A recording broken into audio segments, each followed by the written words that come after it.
She cannot keep the house, even though she has primary custody of the children. She can't afford it. She has no job. Hello my guys, welcome back to Spill the Tea with Helen. How's yours doing? I hope the answer is great. In the wake of the controversial speech made by Harrison Butker at the Benedictine University on their graduation day, a lot of conversation has come up about Tradwives and whether or not women should be more content staying in the home and being homemakers, or they should aspire to climb the corporate ladder. People have been coming out defending both sides of these arguments.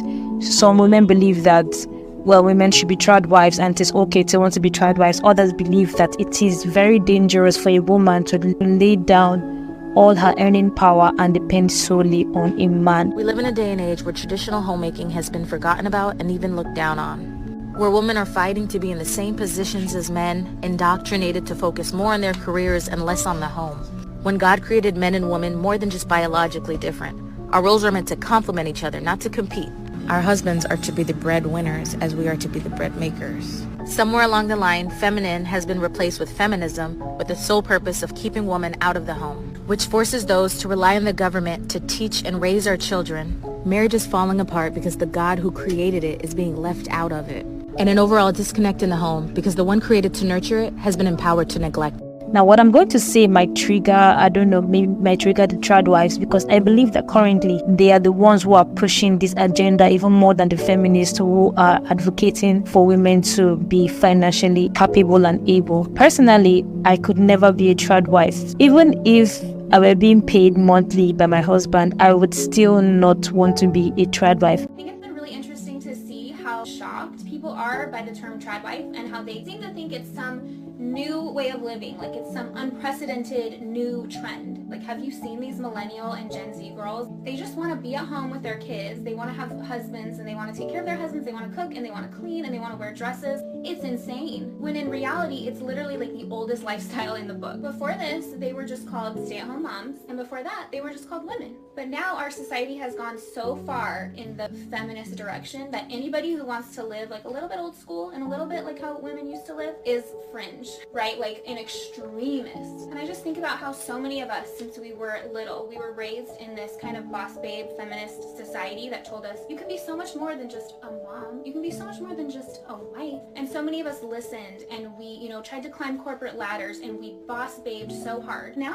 like, we're a little bit boss babed out, and some of us want to go a little bit more back to our roots, to our ancestors, to the women who came before us, and live a little bit more, like they did. Call us crazy, but we like babies. We want to have babies. We want to spend the very few years that we have of them being little with them. We like cooking, we like running a home, we like supporting our husbands and having good marriages. And yes, we also appreciate cute dresses, the audacity. So call them Tradwives, call them stay-at-home moms, call them whatever you want. But just know that no matter how much you try and push the career and the boss babe and the feminist lifestyle onto women, there will always be women who naturally want a more traditional lifestyle, just like the billions of women who came before us. Basically, what this lady is saying here is that there are women who want to lean into their more motherly side and be homemakers, take care of kids, have children, support their husbands, and all of that. And personally, I do not see that as a bad thing. One argument that I constantly make that I do not believe the feminists will agree with is that it is okay for the feminist umbrella to accommodate women with different types of desires, whether they want to be boss babes or they want to be homemakers. Now, before I show you the next video of a woman who was giving the story of how her friend, who was a Tradwife, lost everything after a 15-year-old marriage, I'm going to tell you why you could never pay me to be a Tradwife.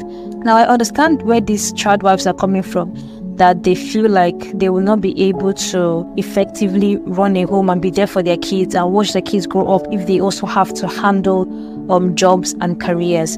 That is fine. If you want to be a Tradwife, that is okay. But what we need to understand is that being a Tradwife is not all roses. Putting all your financial needs on another person means that if there ever comes a time where things go awry between you and that person, that finances, that financial provision is taken away from you, is immediately scrapped from you. In such an instance, a new harsh reality dawns on you, where you find out that you might actually have to get up and go and look for a job. Now, if you are somebody who already has a degree, who finished school before you decided to be a tradwife, it means that while being a stay-at-home mom, you did not amass any experiences, you did not get any, work experience that will give you an upper edge if you were to apply for jobs with other people who are equally qualified. So you are basically on the same level as somebody who just finished college. Now, being at that level at the age of maybe your 40s or 45 is not going to do you well, because of course corporations will want to go for the younger people who have more experience. Now, of course, I'm not saying that everybody who is just starting and looking for a job at 40 or over 40 will not find a job, but I'm just saying that the chances are slim, and I'm sure that if you're being realistic with yourself, you would agree with me. And with the current high rate of divorce, especially in the US, I feel like for me personally, it would be a dangerous step for me to put all my financial eggs in one basket, figuratively, if you understand what I am trying to say. Because if anything happens between the man and the woman, okay, even if if they have a kid and the court mandates him to pay child support, that child support will most likely not be enough to cater for the woman and the children or the child. And in the case where they do not have children, that woman will have to get up on her feet and go and look for a job. And being a tradwife for 5, 10, 15 years, and suddenly having to get up and go into the workspace might be a little bit overwhelming, at least at first. Also, I believe that in a case where the husband begins to cheat or he gets abusive towards his wife, if the woman is a tradwife, it makes her more reluctant to leave, because she's financially dependent on this man. Like, her whole life is built centered around this man. And if she has not, branched out her interest into any other thing, whether it be business or work, it means that her world basically revolves around him.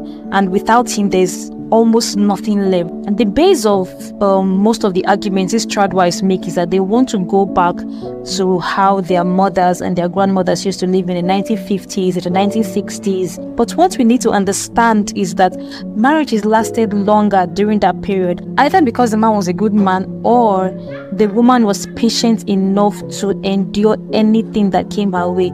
We in the 21st century have heard a lot of gory stories about how our mothers and our grandmothers suffered a lot in the hands of our fathers and our grandfathers, yet they stayed in the marriage. So if you're a tradwife and you want to put all your emotional dependence on your husband, ask yourself if you're going to be ready to stick it out if you find out that the marriage is no longer what it is meant to be. Or if you end up getting a divorce, how easily will you adjust to the current reality where you actually have to get up and look for a job? Anyway, let's go to the next video of this woman who gives an account of her friend who was a tradwife for 15 years and could not pursue her career because, she was basically a homemaker. Now something has happened to her marriage and she has found herself in a very, very bad spot. And it is on that note that we're going to end the video. My page exists to bring to you trending topics about society and pop culture. So if you're that kind of person who loves to hear what is trending on social media, please hit the like and the subscribe button. It helps with the algorithm. Hit the notification bell so that you'll be updated immediately the next video pops up. I'm here to tell you why that whole tradwife trend is absolute bullcrap. I just got off the phone with a friend of mine who has been married for about 15 years now. Before she got married, she got a master's degree in education and a law degree. She met her husband in law school. He wanted a traditional wife. She did not take the bar, and instead they got married. He took the bar, he passed the bar, he became a lawyer, and she became a full-time housewife and later a mom, times 5. They have 5 children. Okay, fast forward 15 years, where he has been cheating on her for years. She finally caught him red-handed. She has enough confidence and determination to say, I want a divorce, I'm done. He's walking away with a $300,000+ job that he got, by the way, from one of her mom friends in a mom group. Let's just put that aside. She has nothing. She has 2 advanced degrees, 0 experience. So are they even worthwhile? Are they even worth anything? She has nothing to show for it. And in the last 15 years, what has changed in law and in education? Probably quite a bit. So she is stuck at this crossroads of feeling like she has nothing. And before you say alimony, he is trying to screw her out of everything he possibly can. She cannot keep the house, even though she has primary custody of the children. She can't afford it. She has no job. Absolutely no job right now. And even if she did, there are 5 children. So between drop-offs and pickups at 4 different schools, she has about 3 hours in the daytime when she is not tending to children. So to any woman who is considering that the trad wife lifestyle might be it for you, I encourage you to think about this story. Remember it. And just remember that you as a woman need to have something for yourself. If anything, just for yourself, because you absolutely never know what can happen in life, whether it be divorce, whether it be cheating, whether it be the passing away of your spouse. You have to take care of yourself and put yourself first. You can still love and support your husband and be an incredible wife who takes care of your man, but take care of yourself first.